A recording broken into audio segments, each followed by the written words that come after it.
एक सुनसान रास्ते से राय स्टार दूसरे गांव के लिए जा रहा था। अचानक से उसके सामने एक ट्रक आ जाती है तो राय स्टार अपनी बाइक दाएं की ओर मोड़ लेता है। उसकी तेज स्पीड होने की वजह से उसका संतुलन बिगड़ जाता है। वो पेड़ से बचते बचते गलती से गांव में घुस जाता है। तभी 7 बज जाते हैं। धीरे धीरे अंधेरा हो रहा था, पर उस गांव में घंटी की आवाज गूंजने लगती है। अलग अलग आवाजें आने लगती हैं। थोड़ी देर में वहां अफरा तफरी मच जाती है। लोग इधर उधर भाग रहे थे। दरअसल लोग अपने अपने घर में जा रहे थे। सभी के हाथ पैर कांप रहे थे। लोगों के चेहरे पर अलग ही चिंता थी। फिर राय स्टार गांव में और घुसता जाता है। राय स्टार कुछ पल के लिए सोच में पड़ गया, सभी लोग कहाँ गए। तभी सामने से लाल शर्ट पहने हुआ एक आदमी बड़ी तेजी से भागते हुए राय स्टार के पास आता है और हांफते हुए कहता है, अरे भाई, इधर क्या कर रहे हो? 7:30 बजे आने ही वाले हैं, 5 मिनट रह गए। बस तुम शहर से आए हो लगते हो। चलो चलो मेरे घर में जल्दी, वरना वो आ जाएगी। आओ मेरे पीछे। फिर राय स्टार बिना सवाल जवाब किए उस आदमी के पीछे जाने लगता है। राय स्टार उसके सामने रुककर सवाल पूछता है,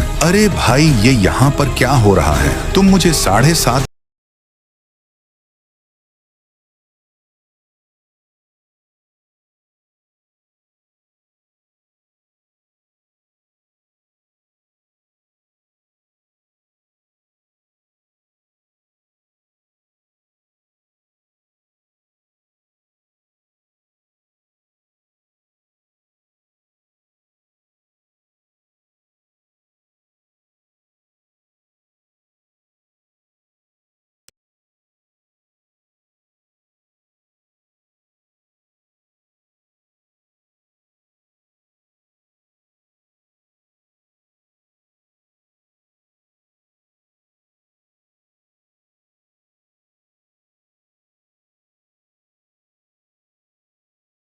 से तेजी से जाने लगी और वहीं पास के दूसरे पेड़ के पास जाकर रुक गई। फिर राय स्टार सवाल पूछता है, मुझे एक बात बताओ, ये भूतनी लोगों को क्यों मारती है और ये पेड़ में आई कैसे? इस चुड़ैल में इतना गुस्सा क्यों है? ये कब से होने लगा? आदमी बोलता है, बताना तो नहीं चाहिए, पर तुम अच्छे और नेक इंसान लगते हो, करके मैं तुम्हें बता रहा हूँ। ये 10 साल पुरानी कहानी है। इस गाँव में रहते थे गुड़िया और उसके पापा। उन्होंने गाँव के सरपंच से पैसे लिए थे। बस इतना क्या था कि सरपंच ने गुड़िया के पापा को उसी सूखे पेड़ पर उल्टा टांगा और गुड़िया के सामने बड़ी सी चाकू से पहले उसके पैर की चमड़ी उधेड़ दी। उसके बाद अंत में उसका सिर ही धड़ से अलग कर दिया। फिर उस क्रूर सरपंच ने गुड़िया को भी नहीं बख्शा। उसको कर्जदार की बेटी बोलकर गांव से धक्के मारकर निकाल दिया गया और उसने भी ब्रिज से कूदकर अपनी जान दे दी। उसके बाद उसकी आत्मा निकलकर उसी सूखे पेड़ में चली गई जहां पर उसके पापा को टांग कर मारा गया था। उसके बाद क्या था, वो एक लड़की के बदन में घुसकर अपनी साइकिल में